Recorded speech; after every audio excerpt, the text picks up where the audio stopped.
Hey everybody, Coach here. Hey, thanks for tuning in. It has been just a little while since I visited with you, and with my hat in my hand, I kind of apologize. There's been so many things going on. You know, one of the most damaging and destructive forces that exist in our landscape is water, a very necessary evil to say the least. But today we discuss in depth the approach to managing water, both natural, coming out of the sky, and what we humans put to our landscape. Are you ready? Let's get her done. Today on Yard Coach. Hey friends, Maestro here, just dropping a reminder to check out the podcast description for discount opportunities and any important links. Also, if you're listening to this podcast on a specific app, please don't forget to rate and review the show. It helps us grow and continue to provide these free podcasts.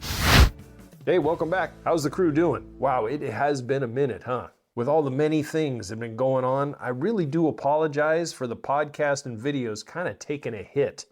You know, Maestro and I had to make a run from northern Maine all the way out west to Idaho to fetch a cargo trailer that had many of our leftover household belongings in it. And we had to truck all the way out there from mid-March to mid-April in order to accomplish that. Now, yes, we could have drove at 18 hours a day and made it much shorter than a month, but we wanted to take our time, and sometimes the weather kind of dictated exactly what we were going to do. But hey, we are back, so let's cover the topic that we are in the midst of here at Brook and Pond: water management. You know, the damaging effects of poor water management cost homeowners across the globe, you know, thousands and thousands of dollars every year in insurance claims and out-of-pocket claims.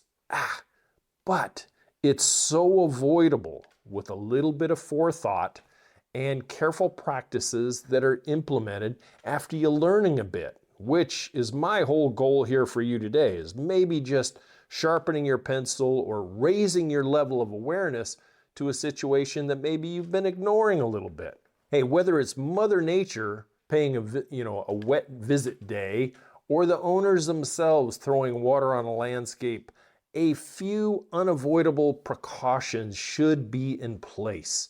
So let's look at some of the steps you can take to manage water correctly in your landscape. First of all, beyond anything that we do to even begin this process, we have to have a grade or a slope involved in our property that allows the house or the dwelling to be at its highest point. And everything from the foundation outward should be sloped away, at least a degree, preferably 2%, but at least a degree. Here at Brook and Pond, we don't have to worry about that too much. We're kind of perched on a hillside, and there's only about 2 places in the whole livable part of our property that really has some water issues. And we're going to address those here in the next week or so. So whether you have built your home in the country on a lot that you have cleared, or have a residential home in the burbs, grade and slope is where water management starts.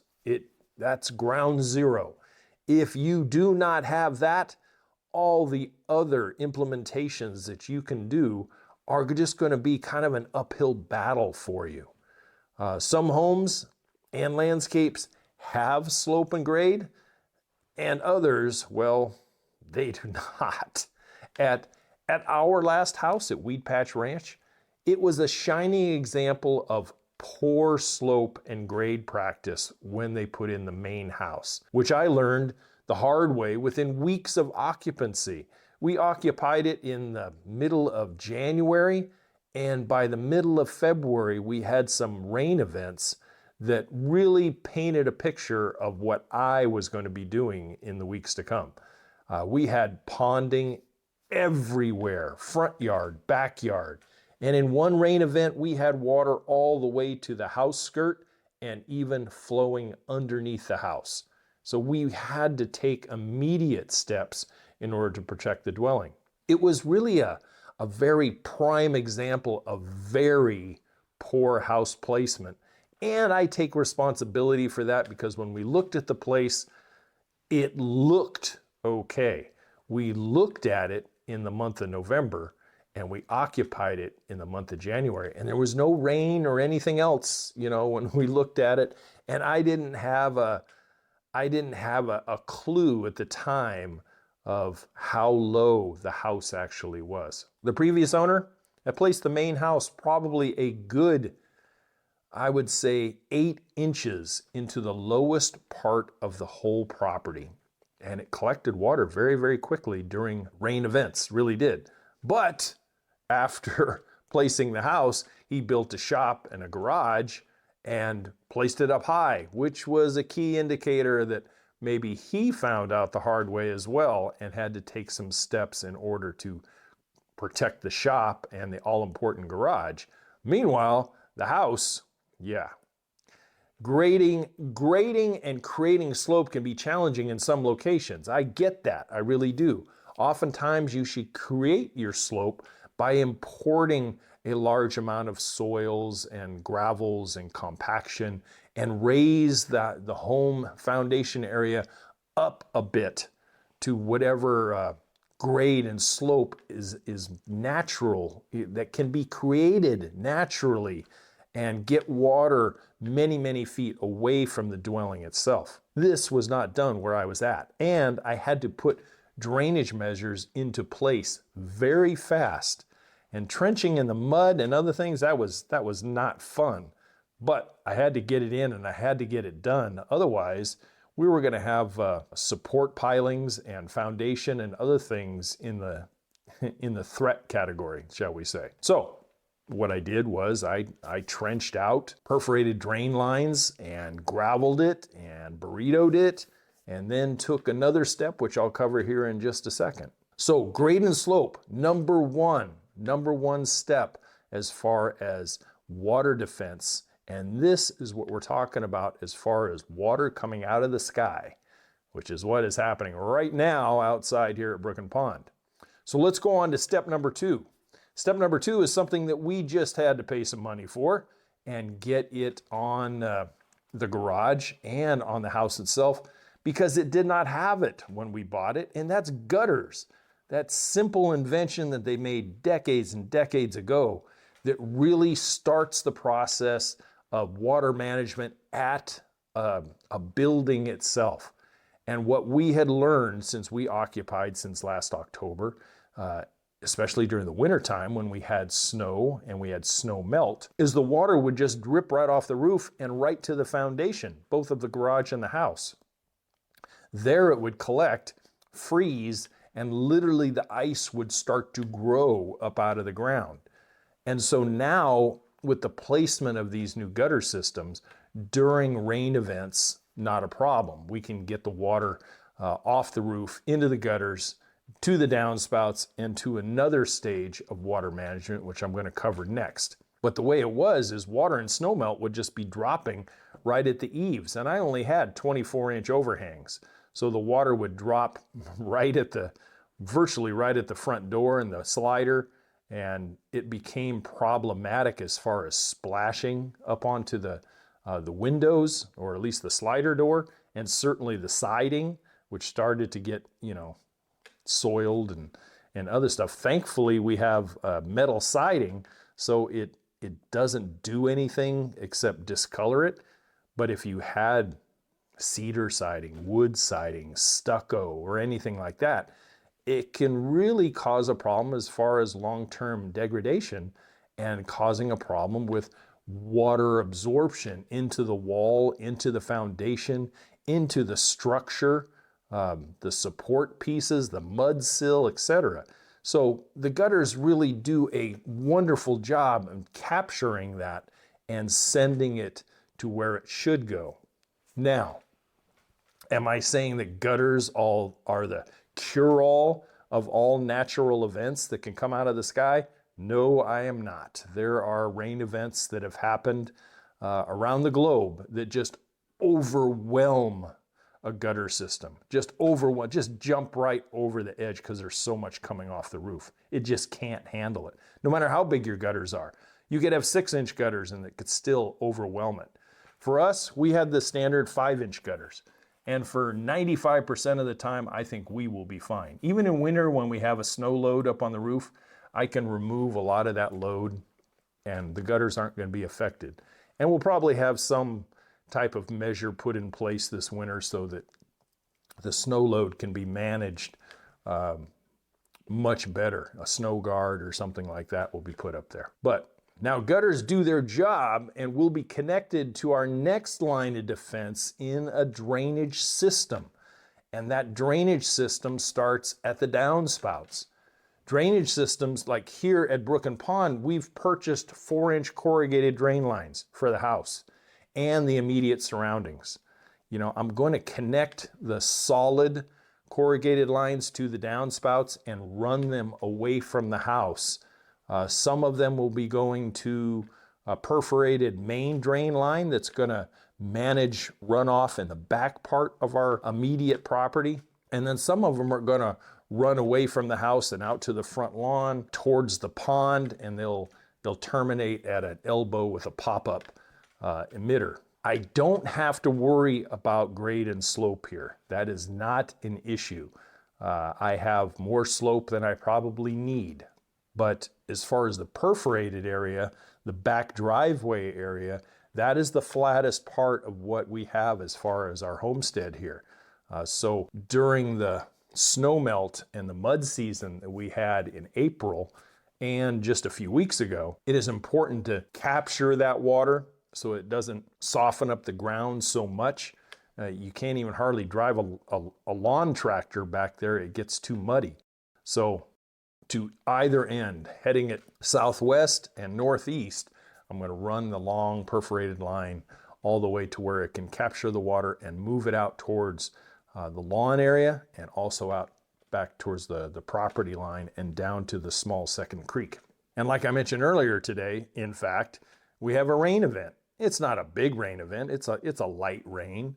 But hey, the gutters are doing their job right as I'm speaking to you. And I had the installer put a couple of longer tail pieces on some of the downspouts for now, just to get it a few feet away from the walls of the house and the garage. And then when I go to do it, I'll take those tail pieces off or cut them back dramatically and then be able to hook up the corrugated to it, bury the corrugated in the trench that I'll be creating, and then re-graveling over it, and it'll be a nice, neat installation that won't be affected by, freezing temperatures or whatever, because by then it's just going to be a trickle anyway. The big thing about drainage systems is you have to maintain them. It's another thing that a homeowner can't ignore. Starting at the gutters by keeping them clean, and then every once in a while flushing out the system using a hose or whatever you have. And I will show you in the weeks to come how we install it and then how we clean it out when it's necessary. Managing this runoff correctly, the one that we know so well, the one that comes off the roof of the house, if you manage it correctly, safely, can really rid the landscape of unwanted water and the potential negative effects that standing and collecting water can do. Drainage lines should end, they really should end at a location where the water can either percolate into the soils if your soil allows it. It's not like a heavy clay that it just sits there forever. Or at least migrate away to an area that does not threaten other parts of your landscape, or just as important, your neighbor's property as well. Many places, especially out west where we originated, no longer allow roof runoff water to be deposited at the city sidewalks or at the city streets. The cities and the decision makers have said, no, you need to put that back up into your landscape a bit. So maybe a minimum of 6 feet or more, and allow the water to percolate somewhat and really minimize the amount of water that comes out over sidewalks or into streets. Something to consider if that is applicable where you are at. Okay, so let's make a small hypothetical. Say, for instance, you do have decent slope away from your immediate area of your house, but then your landscape really flattens out, so water doesn't go anywhere. And you have taken upon yourself, you have a gutter system, you have a drainage system that maybe it's solid PVC or corrugated plastic, ABS plastic or whatever you have, and it dead ends out away from the house, but then it just stands there and it doesn't go anywhere.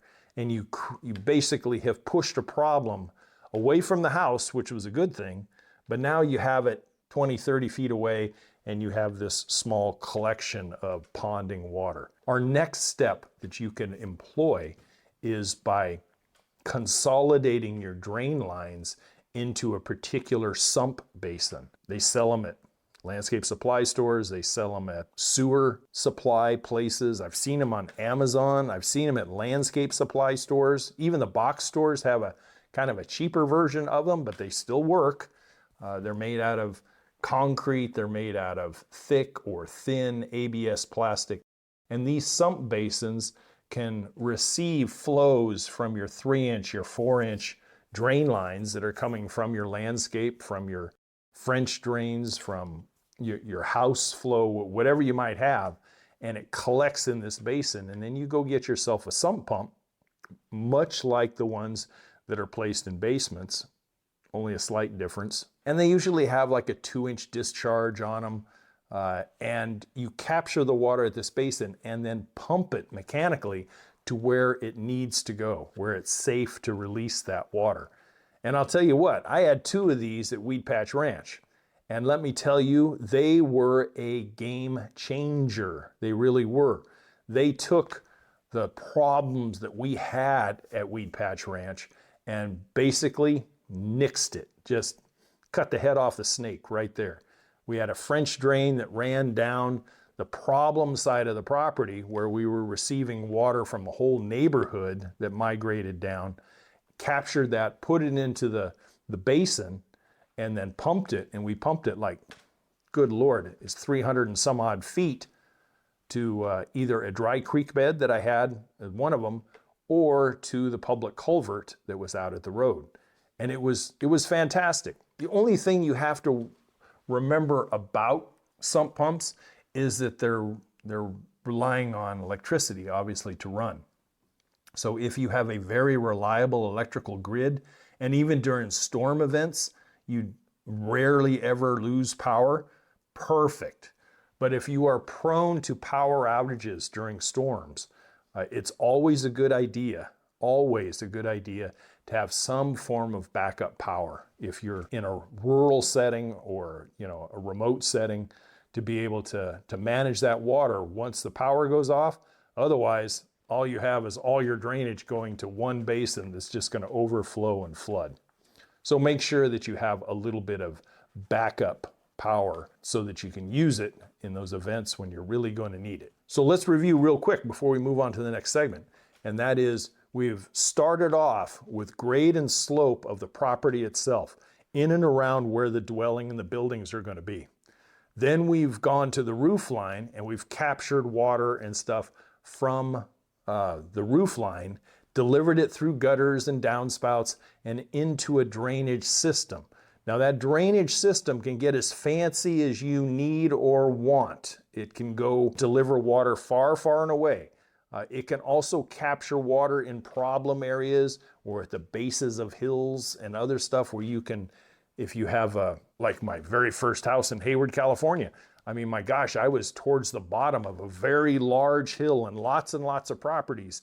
And I had a huge problem, and I had to capture water quickly and redirect it around my house because it was basically going right down the back walls of the foundation and coming into the garage like a freaking spring.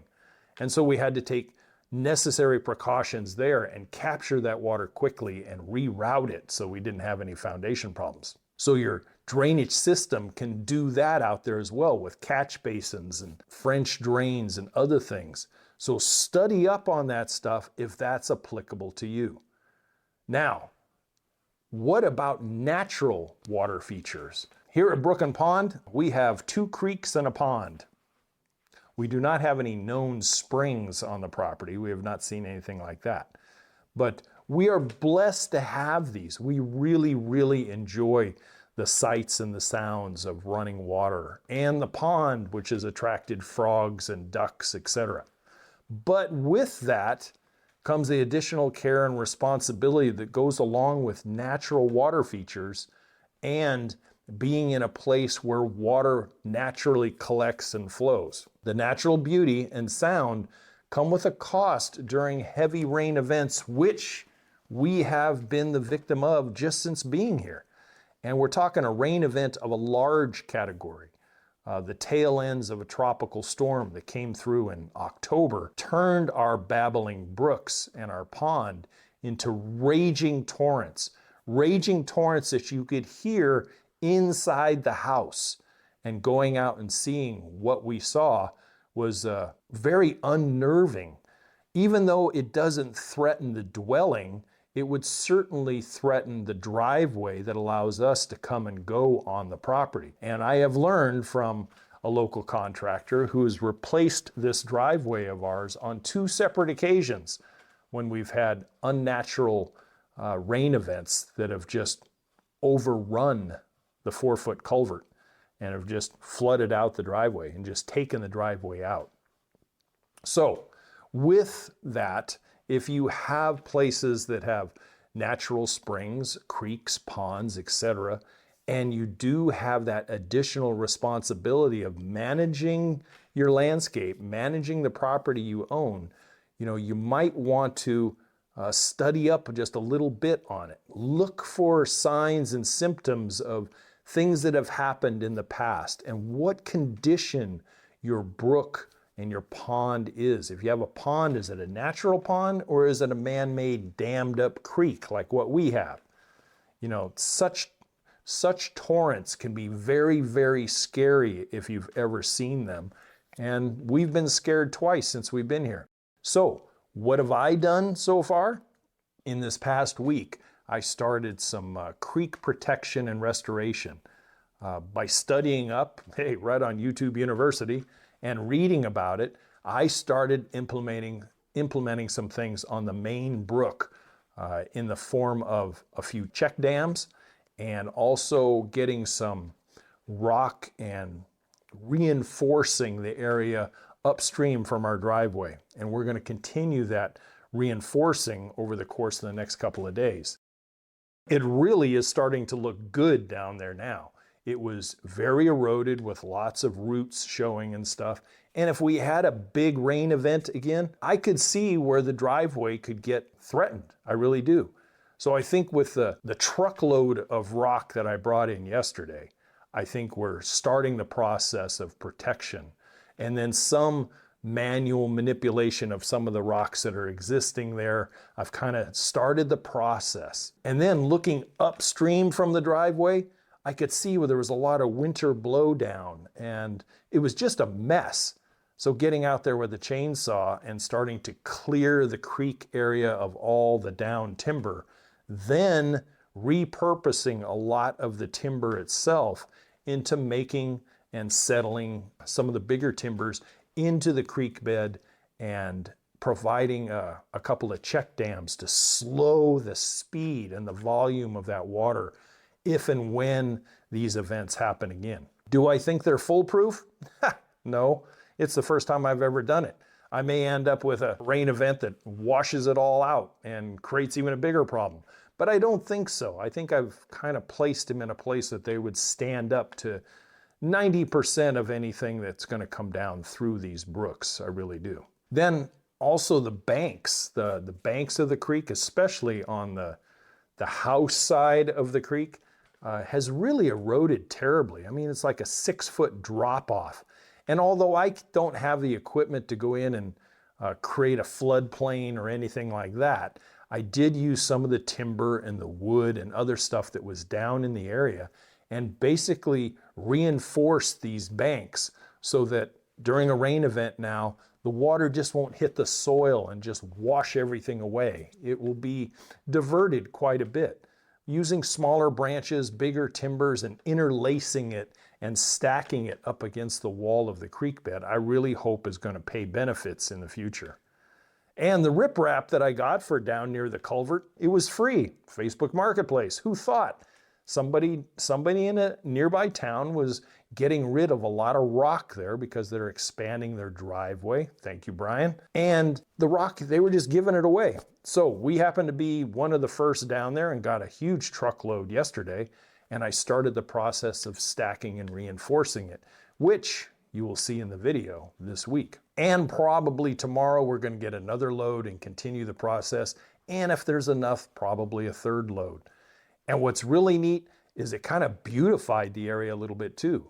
I'm going to take some of the sandy gravels and stuff that are on one side of the bank, and I'm going to fill in between these stacked riprap rocks and get other things to start to root in there and really reinforce it and beautify it and naturalize it all in the same way. So if you have a natural water feature on your property, make sure that it doesn't overwhelm you. You know, it's one thing to have that babbling brook just outside your master bedroom window, provided that during something of a biblical proportion, that creek doesn't become a threat, not only to your house, but to you as well. All right, moving on. How about man-made water management, also known as irrigation? You know, can you cause problems with drainage and oversaturation of your landscape simply from irrigation practices? Absolutely, yes, you certainly can. Plus, if your property is one of those that has no slope or grade, you can create a man-made problem unless you learn about the soil conditions that you have, the percolation rate that your soil does have, and just that sweet spot of the amount of water your landscape needs if you need to supplement Mother Nature's rains with supplemental irrigation.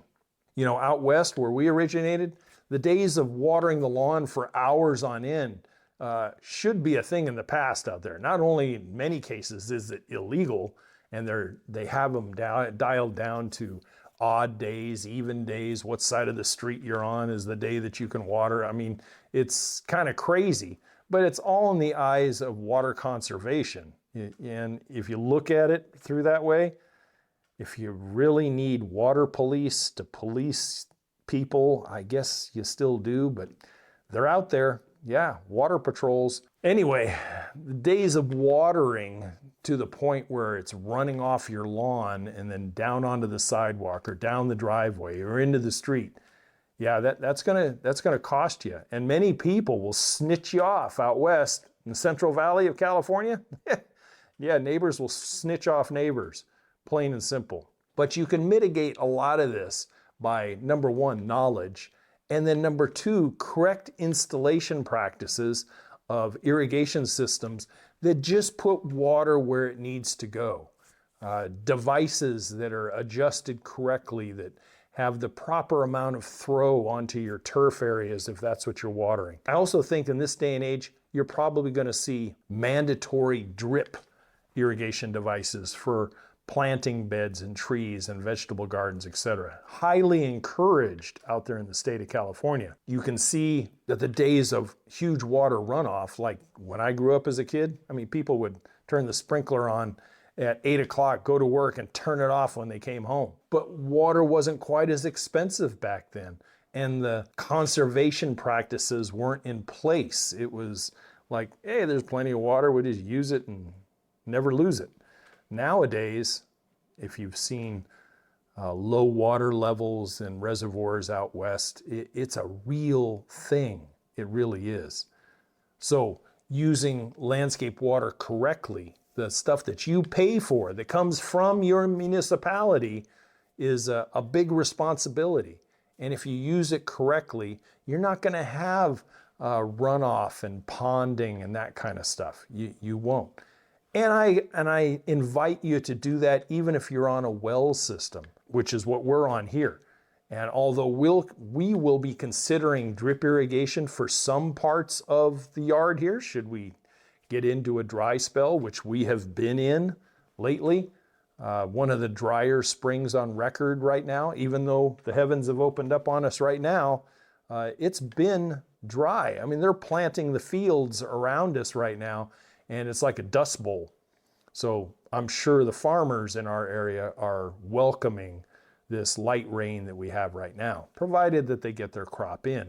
And lastly, as far as water management, in the future, we may be looking into a small scale rainwater harvesting thing where we can use natural rainwater, a small amount of electricity for a pump, and be able to use a drip system that way.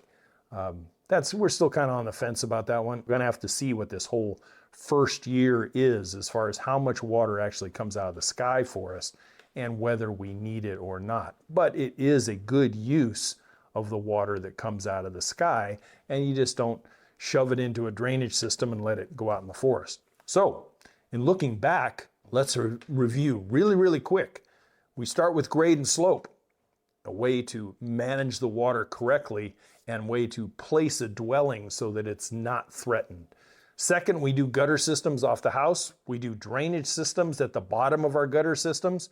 And then we discharge to an area that's safe, that doesn't threaten anything else on your property or your neighbor's property. Make sure you do it within the confines of the rules that apply in your area. And I ask you now, how does your landscape stack up when it comes to water management? What grade do you give yourself in your yard? Is it an A+, or is it a D-, maybe an F? Or are you somewhere in between? Move it or lose it is kind of the motto for many homeowners when it applies to water management. Move it safely away or suffer things like basement flooding, structural damage from splashing, settling issues for foundations, unusable areas due to ponding and flooding. When the kid's swing set out there is 3 inches underwater, for some kids that might be fun. But for the parents, they're gonna get out of the mud, get out of the water, etc. So, genuine concerns can cause those oh crap moments if you haven't been exposed to one, and I hope you never do. It is kind of unnerving, but it is also all very avoidable, however. So there you go.